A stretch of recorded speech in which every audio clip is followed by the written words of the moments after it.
My fiancée publicly insulted my family at our engagement party, so I called off the wedding and left her parents humiliated. I'm a 27-year-old guy who's always tried to be responsible in my relationships.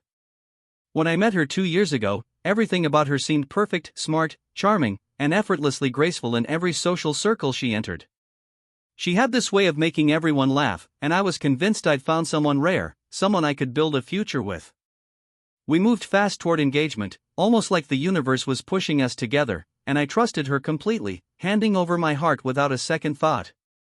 My family adored her, or at least I thought they did, but the more time I spent preparing for our life together, the more I started noticing tiny things that didn't sit right.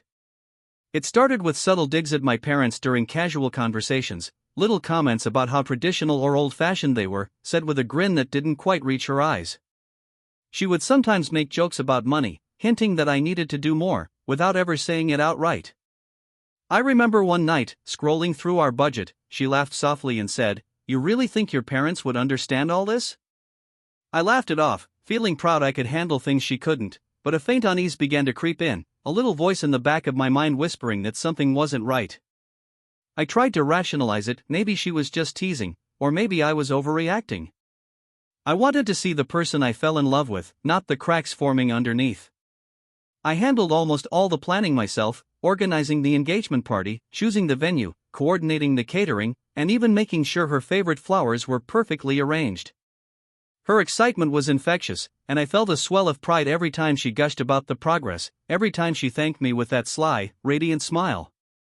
Beneath that smile, though, I started feeling shadows I couldn't shake, tiny shifts in tone, the way her laughter sometimes felt sharp, her compliments occasionally stinging. I brushed it off. Love, I told myself, would smooth out all the rough edges. I wanted so badly for everything to be perfect, for everyone to love her like I did, that I ignored the small alarms ringing faintly in the corners of my mind. Yet, even as I smiled, arranging table settings and imagining the big day, there was this nagging tension, a whisper that said maybe the person I was celebrating wasn't exactly the person I thought she was. And on that quiet, deceptively calm evening, as I stepped back to admire the work I'd done, I felt it, a subtle unease that wouldn't leave, like the calm before a storm I couldn't yet see. I started noticing little things that gnawed at me, subtle moments that made my stomach twist. She would laugh at my family's quirks in ways that didn't feel funny, more like she was pointing out flaws for everyone to see. At dinner, she'd smirk when my dad mispronounced a word or when my mom nervously tried to explain something about her old job. "Oh, that's cute," she said once, tilting her head at my sister's messy handwriting, and the way she said it, it wasn't teasing.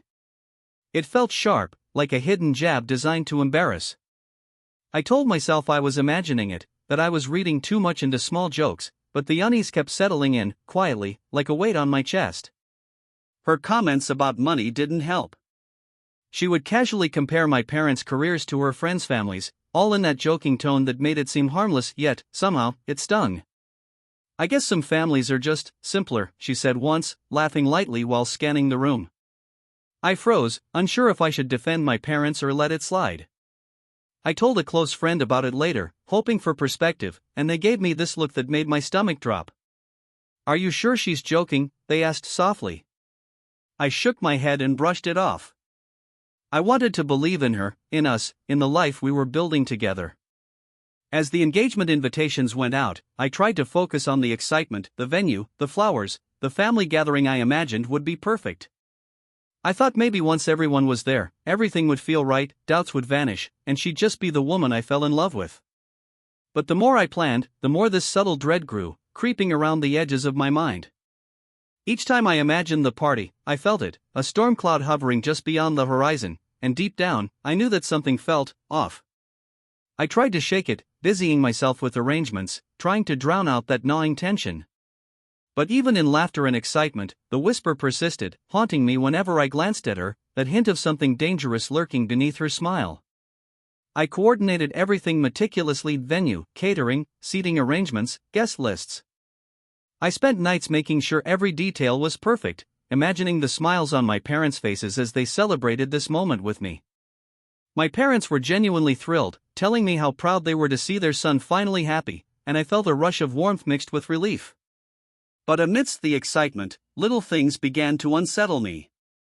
She started making sudden, unexplained phone calls, often stepping away during conversations or giggling into the line, and when I asked, she'd wave it off with a casual, "Just work stuff, don't worry." Her mood swings were becoming harder to ignore.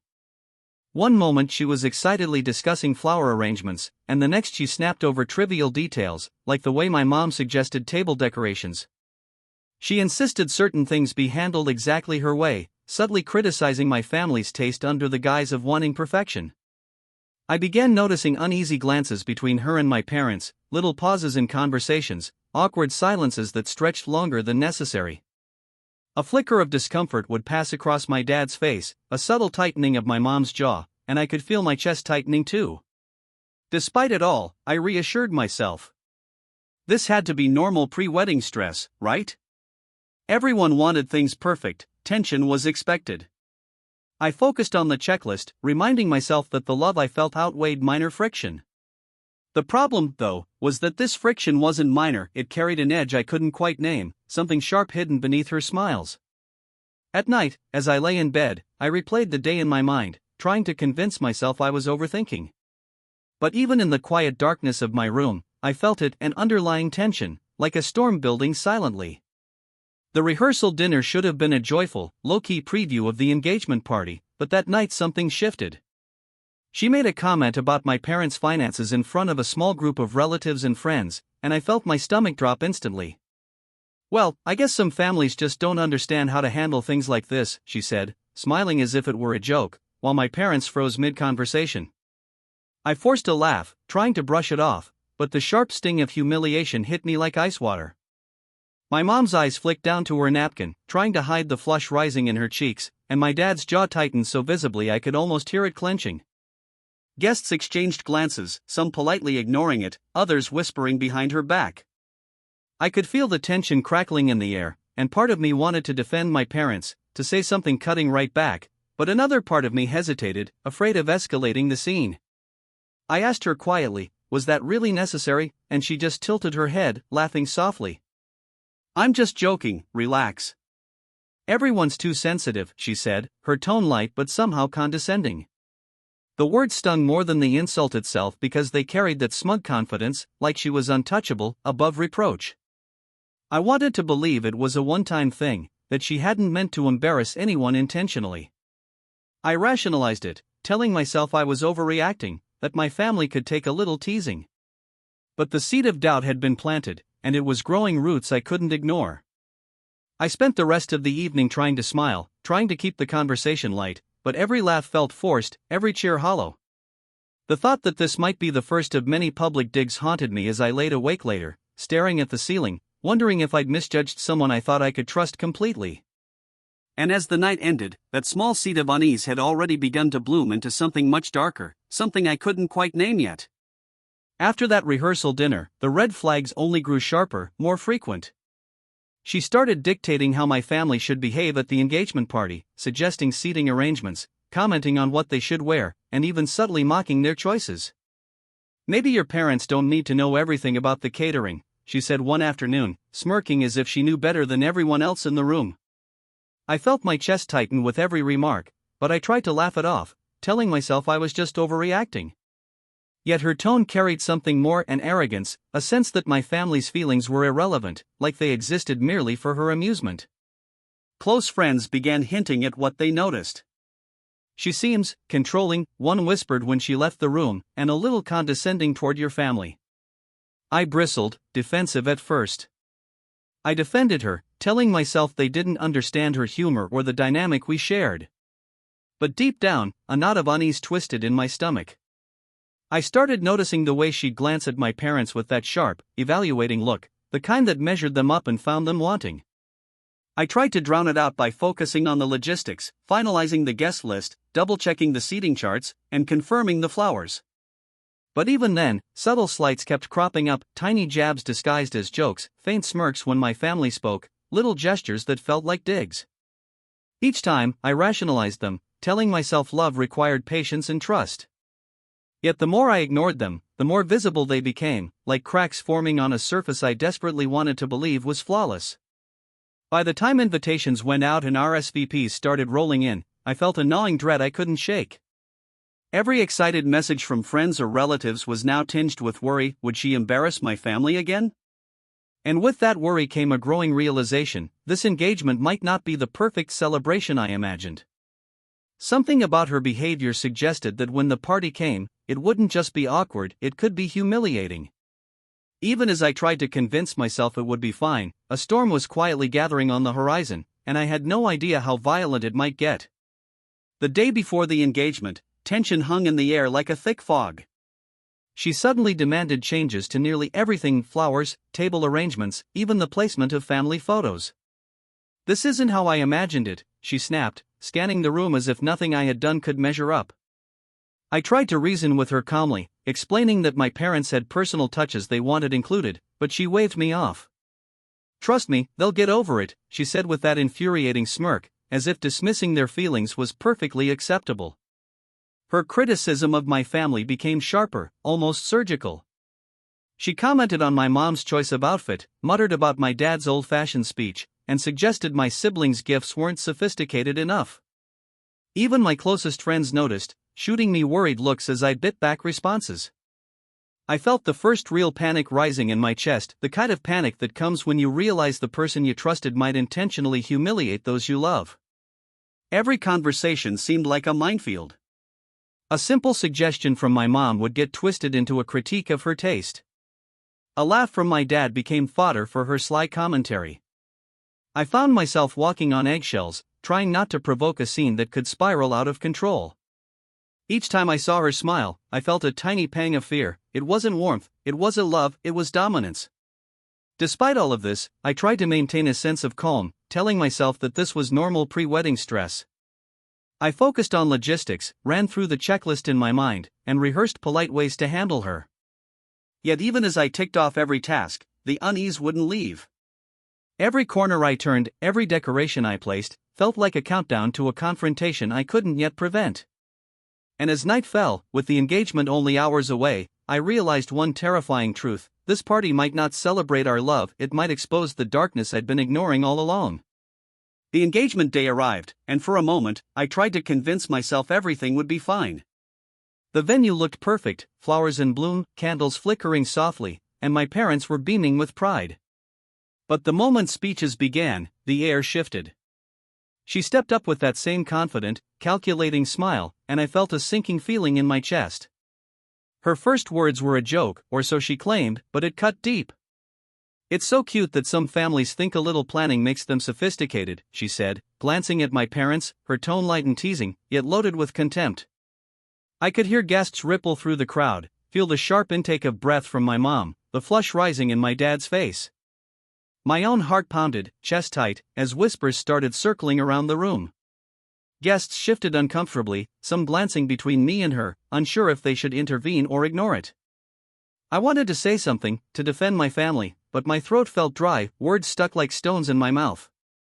She continued, each joke sharper than the last, touching on my parents' finances, my childhood, even subtle digs at my siblings' achievements. The laughter that followed, some polite, some forced, felt like knives, cutting into the warmth and pride I had imagined for this day. I remember looking at my parents, their faces pale, eyes wide, trying to mask hurt with polite smiles. My chest ached, a mix of embarrassment, anger, and disbelief swirling inside me. I wanted to leave, to end it all, but something inside me told me I couldn't yet. I needed to watch, to see how far she would go before I made my move.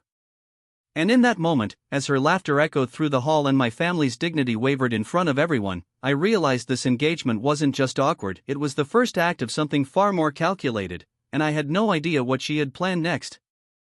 Just when I thought the embarrassment couldn't get worse, she escalated in a way I never expected. She wasn't just joking about my parents anymore, she began mocking my entire upbringing, making pointed remarks about my childhood, my schooling, and even my career choices. I froze, my mouth dry, unable to respond. It was clear now that every laugh, every sly comment over the past months, had been calculated. She had been orchestrating this humiliation, and I realized with a sinking dread that she'd probably been recruiting certain friends to subtly side with her, to make my family look smaller, weaker, incompetent.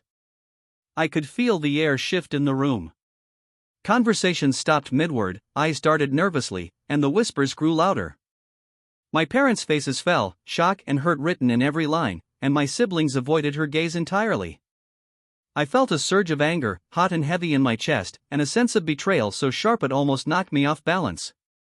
The woman I had trusted completely, who I had imagined building a life with, had been deliberately undermining the people I loved most. In that moment, everything clicked: the late-night calls, the subtle digs, the smirks that never reached her eyes. She wasn't just difficult or controlling, she had been manipulating me, slowly preparing the stage for this public display. My stomach churned, part rage, part disbelief. I realized I could no longer ignore it, that this engagement was no longer about love or celebration, it was about control, power, and humiliation. I wanted to explode, to scream, to storm out, but I knew that would give her exactly what she wanted. I forced myself to stay calm, my hands trembling slightly as I gripped my glass. Every fiber of my being screamed at me to act, but I had to wait, to watch, to make sure my response would be precise. And as her laughter rang through the hall, echoing off the walls and cutting through my heart, I understood something terrifying: this night was going to define everything, and I needed a plan before it ended. After what felt like an eternity, I retreated to the side of the hall, heart pounding and chest tight. My parents had tried to comfort me with small, whispered reassurances, but their own faces mirrored the shock and hurt I felt. I could barely breathe, overwhelmed by the sheer audacity of what she'd done. The room was buzzing with murmurs, some guests openly exchanging confused and sympathetic glances, while others whispered into their phones, clearly recording every humiliating moment. I felt a mix of disbelief and rage twisting together inside me. How had I been so blind? How could someone I trusted completely orchestrate such a public attack on the people I loved most? The crushing weight of betrayal pressed down on me, making my limbs feel heavy, my mind numb. I realized then that I'd been walking on eggshells for months, ignoring warning signs, convincing myself that love would smooth over everything, but love couldn't fix this.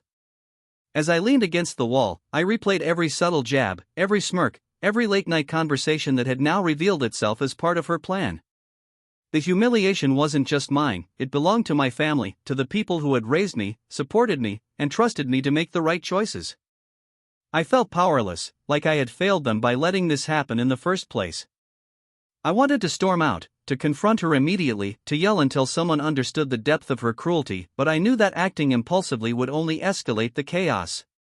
My hands were shaking, my vision blurred, and a bitter taste of despair filled my mouth. For the first time, I genuinely questioned whether I could salvage any dignity for myself or my family. And as I watched her laughing, still unaware of the storm building inside me, I realized that this was my lowest point. The betrayal, the humiliation, the helplessness, they all converged into one suffocating weight. I didn't know how I was going to respond yet, but one thing was certain: I couldn't let this stand. I stepped aside, heart hammering, chest tight, as the room buzzed with whispers and stifled laughter. My parents tried to comfort me with quiet, concerned glances, but their own faces betrayed hurt and disbelief. I could hardly breathe, the weight of humiliation pressing down like a physical force. Every whispered joke, every sly smirk she had thrown my family's way now replayed in my mind, sharper and crueler than I had imagined. I felt powerless, frozen, unsure if I could speak without losing control. It wasn't just embarrassment, it was betrayal. The woman I loved, the one I trusted completely, had orchestrated this entire moment to publicly humiliate my parents, my siblings, even me. I had defended her to friends, brushed off doubts, convinced myself love would cover small issues, but this was something else entirely. My stomach churned as I realized she hadn't been teasing, she had been planning, manipulating, building toward this exact moment. Guests shifted uncomfortably, some exchanging shocked glances, others recording secretly on their phones. I could see the shock mirrored in their eyes, the same disbelief I felt burning inside. My parents' attempts to smile seemed painfully forced, their dignity teetering on the edge of ruin. I clenched my fists, rage and sorrow mixing in a heavy, bitter storm inside me.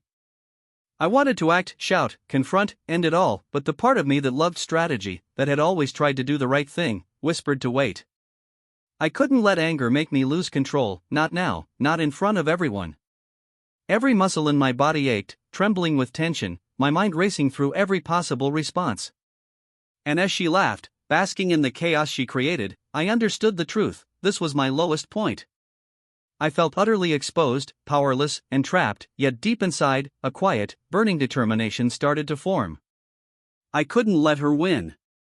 I took a deep breath and stepped back into the room, forcing calm into every step, every gesture. My hands were still trembling slightly, but my mind was sharp, focused.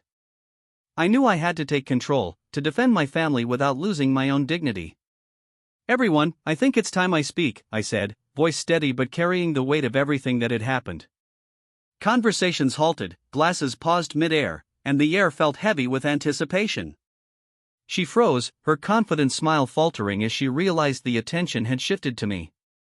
"I've been holding back, hoping this wouldn't escalate," I continued, scanning the room, my gaze landing on her and her parents. But these weren't jokes. They were intentional, directed at the people who raised me, who loved me unconditionally. Every dig, every mock, every subtle insult, none of it was accidental. I could see her parents shifting uncomfortably, faces pale, fumbling for words. My parents sat taller, a mix of relief and pride crossing their expressions, silently thanking me for standing up for them. I went on, calmly presenting examples, recounting subtle manipulations, the orchestrated humiliation, and even comments I had initially brushed off as jokes. Guests murmured in shock as the truth unfolded, whispers growing louder, some nodding in agreement. Her smirk disappeared, replaced by panic, as she realized she had lost control. I could feel the power shift in the room, every ounce of authority she tried to claim slipping through her fingers. Finally, I looked directly at her and said, "I will not let anyone disrespect my family, and I will not marry someone who treats them this way." The words hung in the air, solid and unyielding. I called off the engagement publicly, leaving her stunned, her parents humiliated, and my family vindicated. The room buzzed with quiet tension, but my chest felt lighter than it had in months. And as she sank back into disbelief, I realized that for the first time that night, I was in control and nothing she could do would take that away. The day after the engagement disaster, the aftermath hit like a storm. I spent hours cutting every connection, blocked her on all platforms, returned the gifts she had given me, and made sure there was no way for her or her parents to contact me or my family. Their apologies trickled in later, hesitant and hollow, dripping with the kind of regret that felt more like damage control than genuine remorse. I didn't respond. I didn't want to give them the satisfaction of seeing me shaken or vulnerable. Friends reached out, some expressing shock, others offering quiet congratulations on how I handled the confrontation. They had watched the whole debacle unfold, and I could sense the respect in their voices when they acknowledged that I defended my family's dignity. My parents, once hurt and embarrassed, now smiled with pride, telling me that I had done what they could never ask but always hoped I would. Their relief was almost tangible, a weight lifting from all of us as we realized the ordeal was truly over. Every day after, I felt a strange mix of sadness and liberation. I mourned the relationship I had imagined, the love I thought existed, but I also reveled in the clarity that came from severing ties.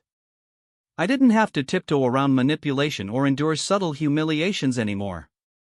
My siblings, too, seemed lighter, freer, no longer shadowed by her arrogance or her parents' expectations. The world outside remained oblivious to the drama, yet inside, I felt a quiet victory. I didn't need public validation, the fact that I had protected my family, defended their honor, and stood my ground was enough. The humiliation she had tried to orchestrate had completely backfired, leaving them exposed while my family emerged intact and stronger.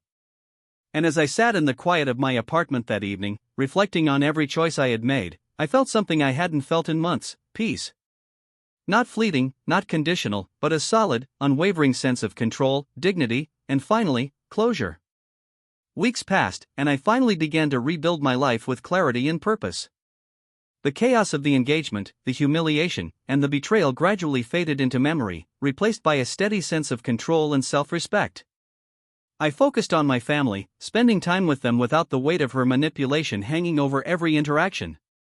My parents' smiles were genuine again, free from tension, and my siblings seemed lighter, more themselves, as if a storm had passed and left us stronger. I started investing in my own goals, projects I had set aside while caught up in the whirlwind of wedding planning and her controlling behavior. Each small achievement became a reminder of my resilience, a quiet assertion that my life was mine to shape. Friends reached out, and I rebuilt social connections with people who genuinely supported me, not those who thrived on drama or control. Every step forward felt like reclaiming pieces of myself I had almost forgotten existed. The story of the engagement faded from gossip but remained a lesson I carried with me. I no longer sought validation from anyone who didn't respect me or my family. The power I had once lost, even briefly, had returned fully, and I was determined never to give it away again. My strength became a quiet legacy, one my family could lean on without fear. Looking back, I realized that the betrayal, the humiliation, and the pain had been a turning point. They forced me to recognize toxic patterns, to confront difficult truths, and to take action in ways I hadn't imagined I could. I didn't just survive the experience, I emerged stronger, wiser, and more in control than ever. And as I sit now, reflecting on that night and all that followed, I feel an unexpected calm. The storm has passed. I no longer chase approval or validation. I've reclaimed my life, my family's honor, and, most importantly, my own peace. The quiet triumph is mine, unshakable and deeply satisfying.